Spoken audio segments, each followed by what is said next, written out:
Hello, hello, my fellow sensitive people. You know who I am.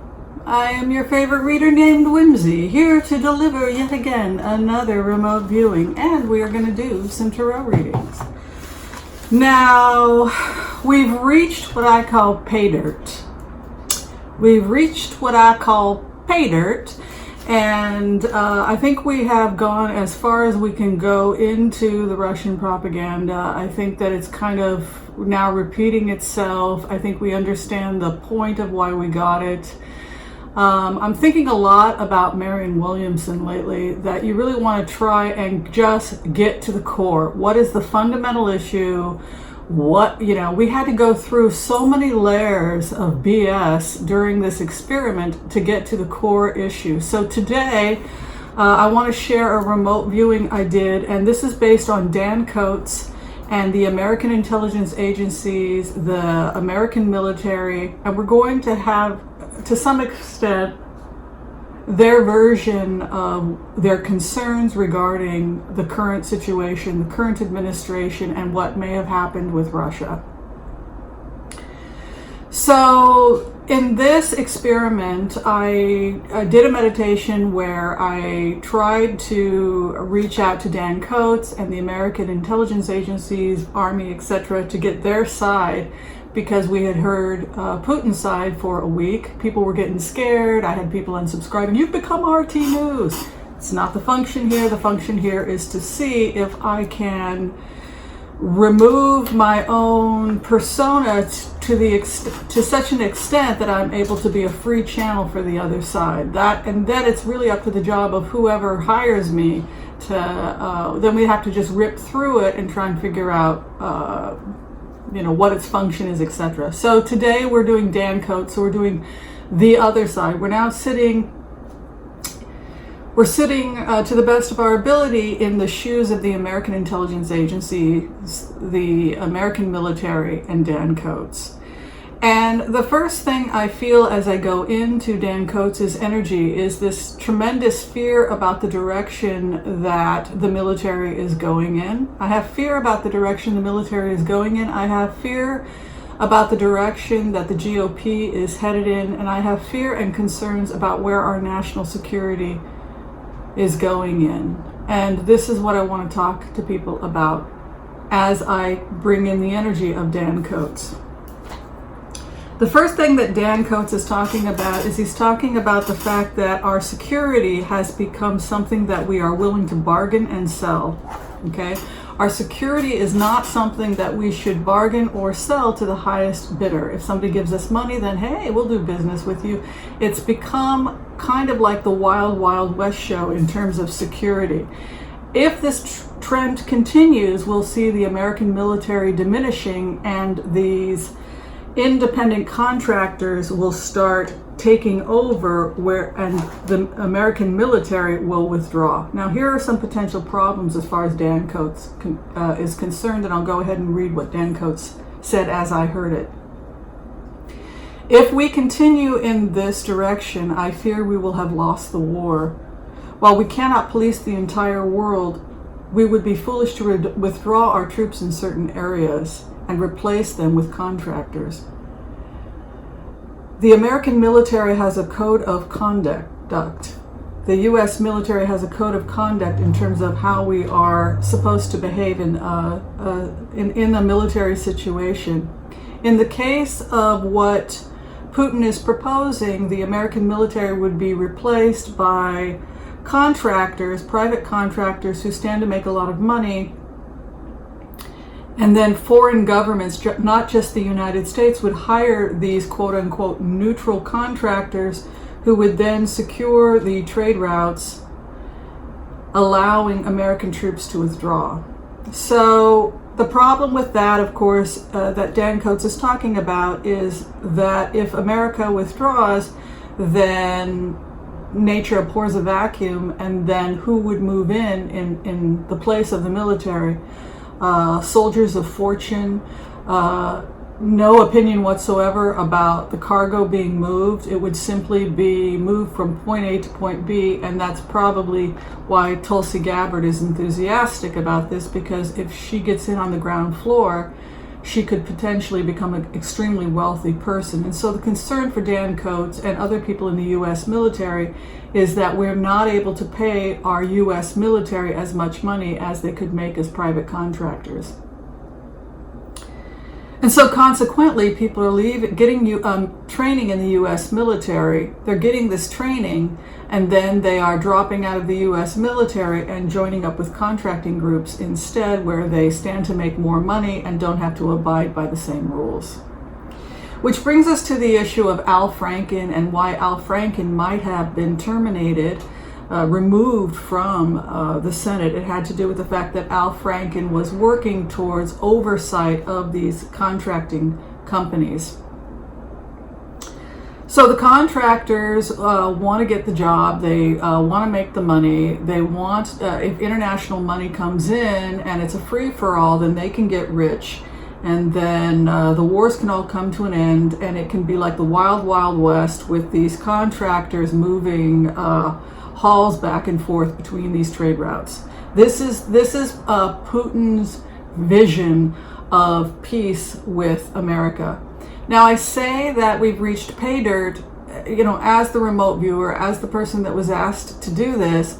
I can only tell you my impressions, and my impressions are that we've reached pay dirt in the sense that we now understand everything, as far as I can see, about why all of this happened. He wanted to get his trade out. The military was blocking certain trade routes, Afghanistan, Mongolia. He had to give up Mongolia, which was an important trade route. When I went into the Mongolia trade route, I found that there was military testing and training going on in the Gobi Desert that we tentatively know something about, and it just had a strategic, it was not just because it's a trade route, but also it had a strategic significance in terms of the type of military training exercises, etc., military testing. That was what Putin was using certain areas of Mongolia for. So that was basically what it looked like when I went in. So this also goes back to why we're seeing, let's be logical, we can't continue these wars. No, you need to bring in the contractors. Making this appeal attractive to Americans and presenting it in a package where this is ultimately going to be good for America, because all that money now can go towards our own resources here at home. People are very concerned about the Russian propaganda and how it depicts Putin. Do I personally think he's a thug? After being in his energy, I think he's amoral. I think that it feels to me like an amoral energy, in the sense that when Putin says it's just business, he means it's just business. I suppose there's a type of moral compass, in the sense that he would rather avoid war because he would rather enjoy the fruits of profits that come from having open trade. So in that respect, yes, he would rather avoid war, which is costly, and instead just get his trade out. I think anybody who's watched the channel knows that, because he's a broken record. But as far as I'm concerned, I just feel like we've reached pay dirt, in the sense that we now know why he got into the American elections, why people are talking about contracting out the work, why some of the conservatives are backing Putin because they want to make money in the private sector, why Eric Prince was meeting in the Seychelles. Everything now is coming together, and I feel we are now at a point where I can't imagine there's much more that I would need to know about this plot or why it's happening. My concern for the American people are the same as what Dan Coates and the intelligence agency has talked about in this remote, and that is that we shirk off our responsibility to ensure that those countries that we've destabilized are safe, and simply hand it over to amoral contractors. And that's not going to bode well for the human rights of those areas that we've disrupted. So I can see Dan Coates' concern, and I can see Dan Coates' concern that people will be not attracted to the U.S. military, or won't stay in the U.S. military for long, if they feel that they can make more money in the private sector using the job skills that they received in the U.S. military. So those are the concerns for Dan Coats.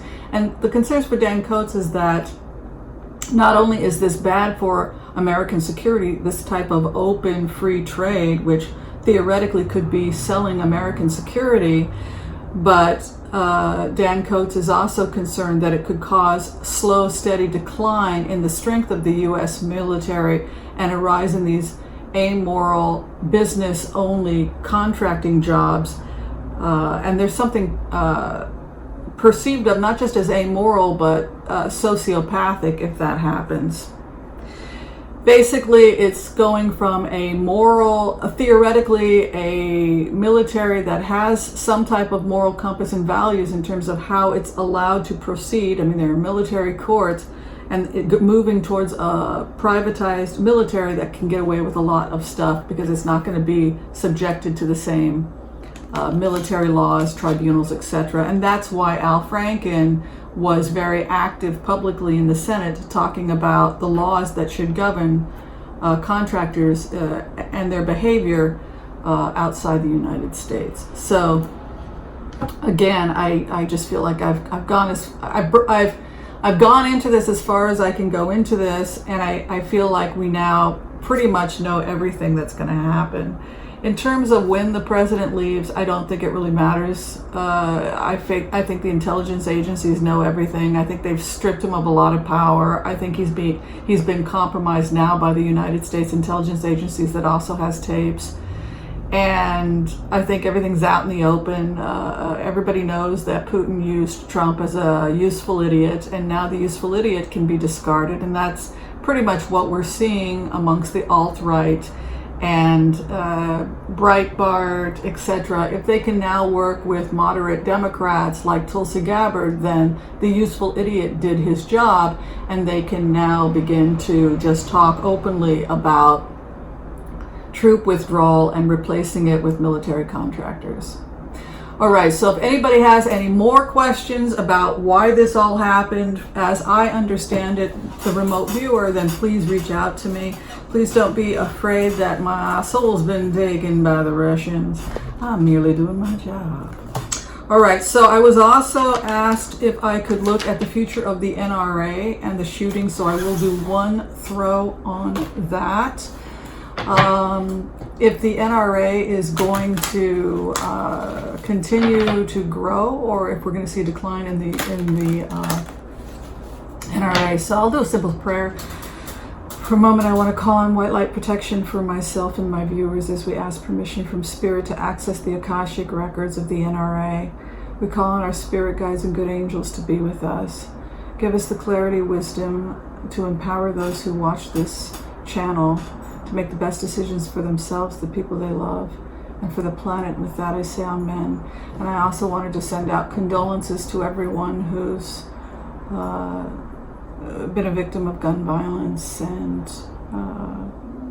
pray that we can come together to create sane gun laws, because this shouldn't be happening in our country. So with that, I'm going to go ahead and shuffle and see what the future of the NRA is. No tablecloth today. No tablecloth today. Today is laundry day. My apologies.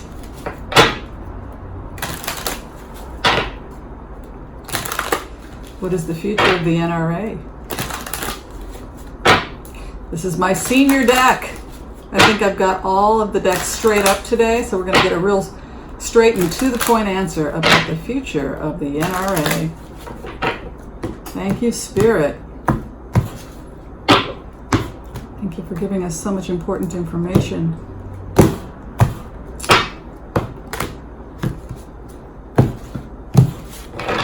Future of the NRA. They're going to be stifled. They're going to be muzzled. They're going to be stifled. They're going to be muzzled. You can see Four of Cups moving in. This leads me to suspect that negotiations are coming in to try and control for what they can and can't do.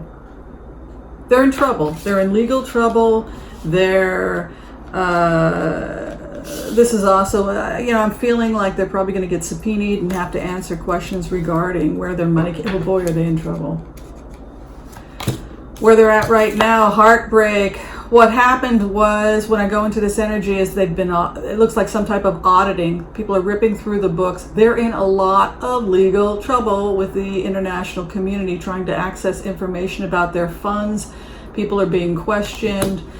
People are being asked to turn on one another. Cooperation regarding alliances, heartbreak. There could even be some raids of office. Boy, are they in trouble. Jeez Louise. They don't even, the books were not, they didn't do a good job of controlling their books. There's a split. There's a split right down the middle in the NRA. You can see past placement, future placement, divorce. So something's happening in the NRA where it's going to be more a philosophical organization than a lobbying group. To be honest with you, it's going to be cut off at the limb. So it's going to be the philosophy of gun ownership more than a lobbying group that has any kind of power, because you can see the Knight of Swords moving in. They're going to be, it just feels to me like they're going to be lopped off at the knees. There's been a slow, steady, methodical investigation by the FBI following the money regarding the NRA. And the main people that were involved are actually probably going to have to make deals with the intelligence agencies, and they just want to shut off the money stream. And then the clarification, it almost feels to me like the feds to some extent have control over the NRA and what it can and can't do, because it was in violation of certain laws. And it was also in violation of certain laws in terms of how it was getting its money. All right, so yes, we're going to see a decline in the strength of the NRA. I just want to say the main takeaway from all of the remote viewing and what Putin did, you know, my concern now that we've gone full circle is that we really have to see the fundamental issue, and that is these contracting, these companies that are hiring contractors to replace the American military. It's going to be tied up in a bow and look awfully pretty, and I think that we have to be highly skeptical. And I'm very, very concerned that Putin's desire to engage in moral, questionable business deals without any oversight, because we are bankrupted, and the idea of us selling security, the idea of our own military being seduced by the money and joining the private sector and becoming amoral, these are the real issues that we are going to be facing as a country in the coming year as we discuss truth withdrawal. And it's our country, and we have to decide if we're okay with that process. And the fact that we're going to be seduced or tempted to take Putin up on the offer because of the fact that our infrastructure, our education, etc. is in crisis. That's basically what the issues are going forward. And I can continue to access information on these records if you like, but as I have said, I feel that we pretty much know what happened, why it happened, and where the country is headed if we don't do something soon.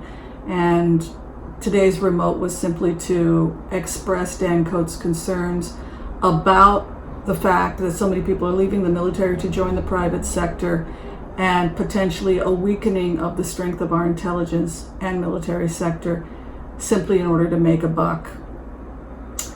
And that is last night's remote. All right, be well, everyone. I send love to everyone. Please don't be afraid. The remote viewer is protected. Nobody's joining the Russian side. Peace out, everyone. Thanks for watching. Bye.